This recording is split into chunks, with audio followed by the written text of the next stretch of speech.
Did you hear about the Fed? No, what about the Fed? They just released the minutes from their January meeting. So what does that mean? It means we can read their discussions about economic policy. So what does that mean? It means we can have a better understanding of their current and future decisions regarding interest rates, monetary policy, and other things. So what does that mean? It means we can learn what foolish plans they have to further wreck our economy. Why would they do that?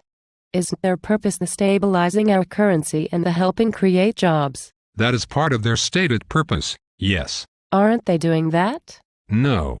Since the Ben Bernanke became chairman of the Fed, unemployment has become the highest in decades and the dollar has become worth less than ever before. That does not sound like the stabilizing our currency and the helping create jobs. That's because it is not. Then what is the Fed doing? For one thing, they are keeping the interest rates artificially low. Isn't that a good thing? In some ways, yes. It does make it very cheap to buy or refinance a house. But keeping the interest rates this low for this long is harming the economy. Really? Why is that? I could make a whole new video about that. To start with, it robs many retired people of the interest income from their retirement assets. It also discourages saving, which means banks have less money to lend, so they are borrowing more money from the Fed. But more troublesome is that it discourages banks from lending that money to businesses to help them grow. Instead, banks are using the low-interest money borrowed from the Fed to make investments with higher rates of return. These investments are often riskier, and often they are also outside the United States. If it is bad for the economy, then why is the Fed keeping the interest rates low? It is so the government can borrow more money at nearly 0% interest. Isn't the government already too far in debt? Yes.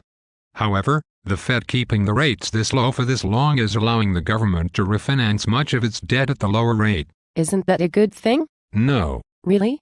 Why is that? Because instead of using the savings on the interest to pay down the national debt, the Obama is using it, and even more debt, to pay for socialist programs the government and the taxpayers cannot afford.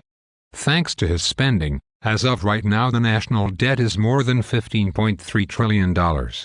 Plus, for the first time in history, the government owes more than the country's gross domestic product, which is just $15 trillion. Now I'm worried again. But wait, there's more. According to the minutes from the Fed's meeting in January, they are considering a third round of the quantitative easing. Really? Why is that? Didn't the first two rounds of the quantitative easing make things worse? Yes. The quantitative easing has caused more of the inflation and has devalued the dollar more than any other single action in the United States history. But I read that the dollar is still holding its value against other currencies such as the euro. You mean, the same euro whose value is determined by the wrecked economies of bankrupt nations like Italy, Spain, Portugal, Ireland, and Greece? Oh. Yes, the dollar is holding its value against the euro, but if both are losing value at the same rate, it only appears like they are holding value when in reality they are both plummeting. You have to compare the dollar against something of fixed value to see what it's really worth. Like what? Commodities such as food, energy products, and metals are items that have relatively fixed values. But aren't the values of such commodities based on the demand? To an extent, yes.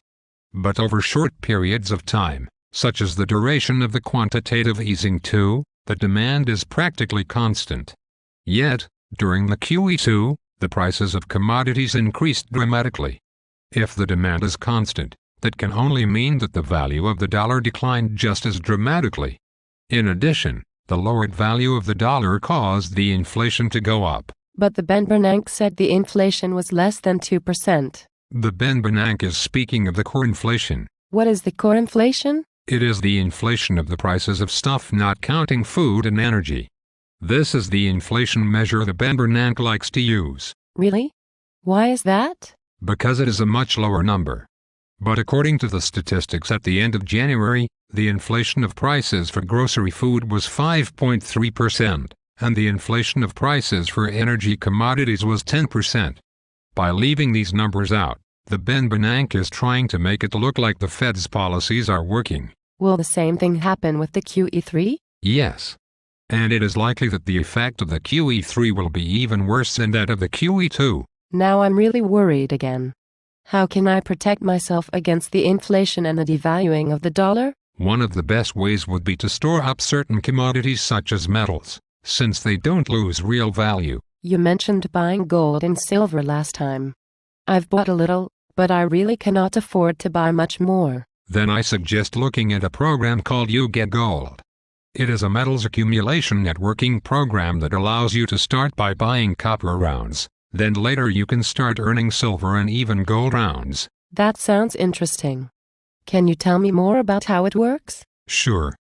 Go to www.yougetgold.com, enter the ID AAHZ in the box, then click Submit. There is a video presentation that tells you all about the program. Or you can click on the link below and go straight to the video without having to enter the ID. After watching the video, click where it says click here to join. I will do that. But let me ask you one more question. Why should I buy copper? Wouldn't it be better to buy only silver and gold? That is a good question. Copper is a metal commodity like silver or gold.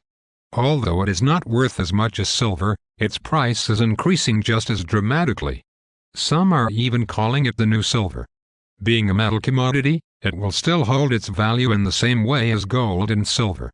And when the economy does collapse and people are using commodity items to barter for the things they need, copper can be used for smaller purchases or for making change from silver or gold. That makes a lot of sense. I will start with YouGetGold today. Thank you. You're welcome. Have a nice day.